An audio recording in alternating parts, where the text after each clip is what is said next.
सभी का मंगल हो। नमस्कार। मैं आप सभी क्या कहते हैं नौजवानों को एक संदेश देना चाहता हूँ, विवाहित नौजवान को और उसमें पुरुष नौजवान को।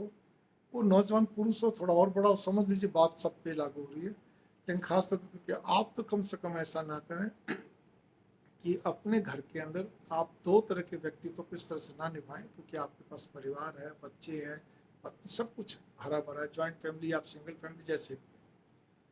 क्या होता है, कई व्यक्ति क्या करते हैं, लेट नाइट तक अपने माँ बाप से, अपने परिवार से सबसे बात करेंगे, लास्ट में पत्नी के पास आते हैं, जिसमें कि ज़्यादा कोई चार्म रहता नहीं, क्योंकि वो सारे दिन के थके हुए तो काम से होते हैं। अपना जितना मनोरंजन, जितनी बातें, जितना अपना दिल बहलाना, तो वो अपने परिवार में बहला चुके हैं। पत्नी उससे उड़ीकती रहती है, मतलब इंतजार करती रहती है, प्रतीक्षा करती रहती है, उसको ज़्यादा वो बस केवल अपना उसको एक मनोरंजन का साधन मान लेता है, या वैसे ही बस आए अपना नहाए धोए खाए पिए सो गए। बच्चों को भी टाइम नहीं मिला। दूसरे तरह के व्यक्ति जो होते हैं वो इनसे भी ज़्यादा थोड़े से खतरनाक ही मानूंगा, और क्या मानूंगा, जिनको कि अपने परिवार के प्रति कहीं से वफादारी नहीं है। वो ये मान के चलते हैं कि परिवार को मैं कुछ कहता नहीं हूँ, कोई कुछ भी खर्च कर रहा है, कहीं भी आ रहा जा रहा है, मेरी तरफ से सारी छूट है, मैं कमा रहा हूँ, इनको कमाई दे रहा हूँ। लेकिन अब मेरे को क्या करना है, मेरे को तो केवल मेरे मित्र मंडली, मेरा कहते हैं बाहर जो मेरा मन है, मैं वहाँ पे सारा लगा के मैं घर आता हूँ। मेरी भी तो कोई जीवन है, मेरी भी जिंदगी।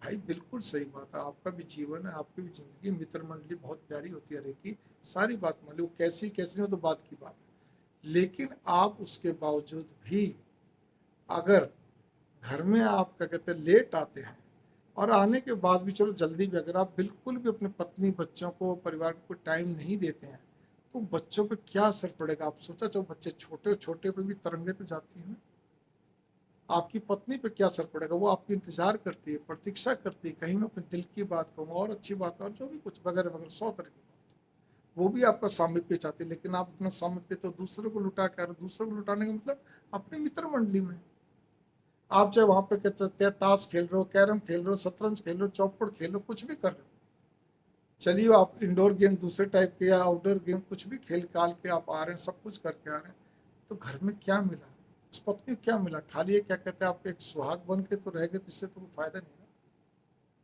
तो मेरी भावना यहाँ पर ये है कि जो समझदार पति होता है वो अपनी मित्र मंडली में भी अगर जाता है तो एक समय निश्चित हो जाता है उसको, उससे ज़्यादा नहीं रुकता है। और अपने घर में आने के बाद अपना कुछ समय परिवार को देख के बाकी बहुत अच्छे ढंग से अपनी पत्नी को देता है, अपने बच्चों को देता है। बच्चे अगर सो भी जाते तो भी कोशिश करता है या तो पहले मैं घर में आती पहले बच्चों को दूँ, फिर परिवार में थोड़ा समय दे के फिर अपनी पत्नी को दूँ अच्छे ढंग से, कई सारी बातें करूँ, यूँ नहीं खाली हूँ हाँ करते रहे, या भाई ठीक है भाई तू इतनी बोल दी। पत्नी हल्की बात करे, छोटी करे, कि इतनी ज़्यादा करे, इधर उधर की करे। आप तो एक तरह से ये कहते हो भाई तो लुगाई जैसी हो, तो लुगाई जैसी बात करे, आपके भरोसे तो है। आप उसके लिए क्या कर रहे हो, खाली कमा के दे रहे हो, यही तो है। लेकिन आप मानसिक तौर पर तो उसको कहीं संतुष्ट नहीं कर रहे। तो इसीलिए ऐसा भी नहीं करना चाहिए। जो व्यक्ति हर तरह से अपने परिवार को खुश रखता हो, मानसिक तौर मन वचन कर्म से, पत्नी को विशेष तौर पे, तो उसके क्या कहते हैं, उसकी आत्मा से आशीर्वाद जो निकलता है वो आपको मिलता है। ठीक है ना, इस चीज़ पे आप गौर कर लीजिए।